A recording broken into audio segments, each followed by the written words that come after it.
When you think about rock and roll, you think of big personalities, right? But honestly, few were ever as big or as wonderfully over the top as Meat Loaf. Born Marvin Lee a Day, the man was a force of nature. His songs weren't just songs.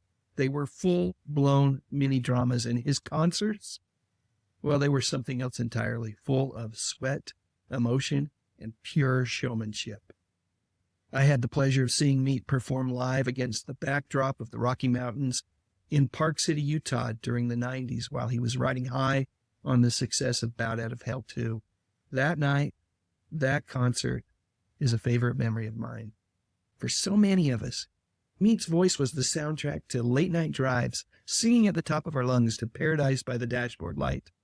So when we lost him, the world just felt a little quieter.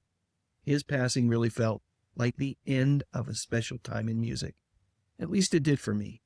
And now, a few years removed from his death, we can look back at his final days and see a picture of a man who, even after fighting health problems for years, was still full of life, still planning, and surrounded by people he loved. From what I understand, in the days just before his passing, Meat Loaf got very sick very fast. Reports from places like TMZ said that he had come down with COVID-19. It sounds like the illness hit him hard, and it became serious enough that he had to be hospitalized near his home in Nashville. His team never gave an official cause of death, but all the stories pointed to a really quick, very tough fight with the virus. Things apparently got worse in a hurry, and it became clear this was it. The one good thing, if you can call it that, was that his family was able to be there with him. His wife, Deborah, was right there by his side, and his daughters, Pearl and Amanda, also got to be there to say goodbye. That's a comfort that not everyone gets, and you have to be grateful for it. The official message posted on Facebook really said it all about the love in that room. It started with, "Our hearts are broken to announce that the incomparable Meat Loaf passed away tonight, surrounded by his wife Deborah, daughters Pearl and Amanda, and close friends." Later on in the post, it goes on to say, "We know how much he meant to so many of you, and we truly appreciate all of the love and support as we move through this time of grief in losing such an inspiring artist and beautiful man." To really get a picture of those last days, you have to remember what Meat Loaf had been dealing with for years. He was a true fighter, battling all sorts of health issues for decades. His performances were so full of energy that you'd never guess he was often in terrible pain. He'd gone through multiple back surgeries. He talked about it in 2016, saying that he was in pain every single day.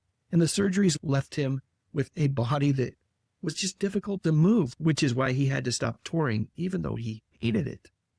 And on top of the back problems, he also had a heart condition that could make his heart race. It even caused him to collapse right on stage a few times, once in London in 2003 and again in 2011. Another time he collapsed in Canada. They said it was from getting dehydrated, but who's to say? He also had a cyst on his vocal cords and a knee replacement.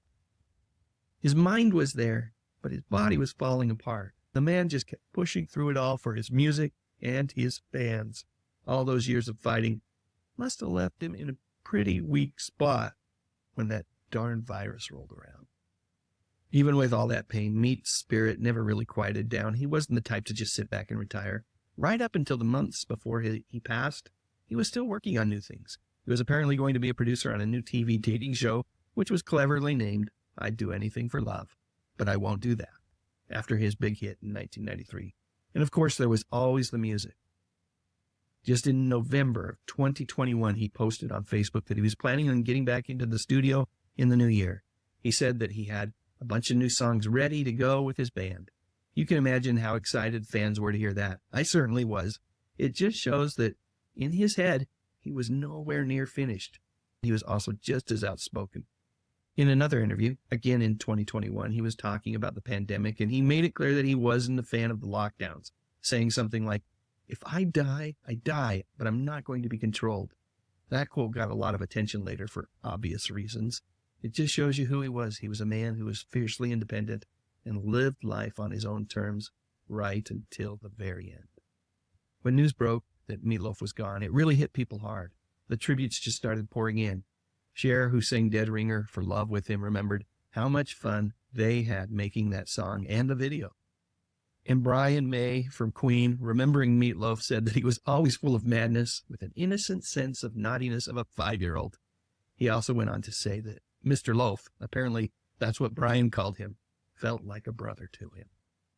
What Meat Loaf and Jim Steinman did with Bat Out of Hell was something truly incredible. In 1977, when everyone else was into punk or disco, they put out this grand over-the-top album. It not only went on to become one of the best-selling albums of all time, perhaps even more importantly, at least in my little world, it's on Dave Sundstrom's list of best albums ever. Meat Loaf wasn't just a singer. He was an actor, a storyteller. He lived every single lyric. His final days, well, they came way too suddenly, but it's good to know that he was surrounded by his family. It was a very human end for a man who seemed so much larger than life. The stage is dark now, but you can be sure that Meat Loaf's music will be playing loud for a very long, long time.